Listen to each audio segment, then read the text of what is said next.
বিসমিল্লাহ আলহামদুলিল্লাহ ওসসালাতু ওয়াসসালামু আলা রাসূলিল্লাহ লা নাবিয়্যা বা'দাহু ওয়া আলা আলিহি ওয়া সাহবিহি ওয়া বারিক ওয়াসাল্লিম।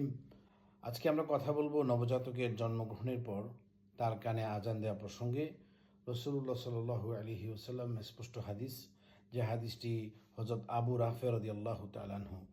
আবু রাফি রাদিয়াল্লাহু তাআলা আনহুকে আল্লাহ রাসূল সাল্লাল্লাহু আলাইহি ওয়াসাল্লাম আজাদ করে দিয়েছিলেন। আবু রাফি রাদিয়াল্লাহু তাআলা আনহু আল্লাহ রাসূলের গোলাম ছিলেন। তিনি আজাদ করে দিয়েছিলেন আবু রাফি রাদিয়াল্লাহু তাআলা আনহুকে। উনার থেকে বর্ণিত একটি হাদিস, রাসূলুল্লাহ সাল্লাল্লাহু আলাইহি ওয়াসাল্লাম ইরশাদ করেন, রাআইতু রাসূলাল্লাহি সাল্লাল্লাহু আলাইহি ওয়াসাল্লাম আযানা ফি উযুনিল হাসান ইবনে আলী হিনা ওয়ালাদাতহু ফাতিমা বিস-সালাহ। আবু রাফি রাদিয়াল্লাহু তাআলা আনহু বলেন, আমি রাসূলুল্লাহ সাল্লাল্লাহু আলাইহি ওয়াসাল্লামকে হাসান ইবনে আলী রাদিয়াল্লাহু তাআলা আনহুর কানে আজান দিতে দেখেছি। অর্থাৎ হাসান ইবনে আলী রাদিয়াল্লাহু তাআলা আনহু যখন জন্মগ্রহণ করেছেন, ঠিক সেই মুহূর্তে আল্লাহ রাসূল সাল্লাল্লাহু আলাইহি ওয়াসাল্লাম ওনার কানে আজান দিয়েছেন বিস-সালাহ।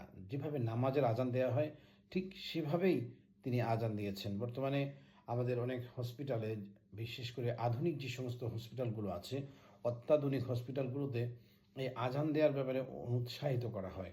অনেক ডাক্তাররা জন্মগ্রহণের পর বিভিন্ন সমস্যা, বা তাকে স্পর্শ করা যাবে না, তাকে আইসিইউতে রাখতে হবে, এই জাতীয় কিছু অজুহাতে আজানটা দেয়া হয় না। তখন রাসূলুল্লাহ সাল্লাল্লাহু আলাইহি ওয়াসাল্লামের সুন্নাহ তরিকা হচ্ছে, একজন নবজাতক যখন জন্মগ্রহণ করবে তখন তার ডান কানে আজান দিতে হবে আর বাম কানে একামত দিতে হবে।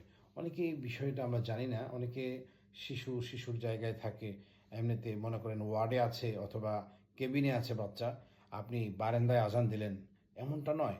রাসূলুল্লাহ সাল্লাল্লাহু আলাইহি ওয়াসাল্লাম হাসান ইবনে আলী রাদিয়াল্লাহু তাআলা আনহুকে কোলে নিয়ে তিনি ডান কানে আজান দিয়েছেন এবং বাম কানে একামত দিয়েছেন। রাসূলুল্লাহ সাল্লাল্লাহু আলাইহি ওয়াসাল্লামের আরেকটি হাদিসটি বর্ণিত হয়েছে হুসাইন রাদিয়াল্লাহু তাআলা আনহু থেকে, মান ওয়ালিদা লাহু মাউলুদুন আযানা ফি উযুনিহিল ইউমনা ওয়া আকামা ফি উযুনিহিল ইউসরা।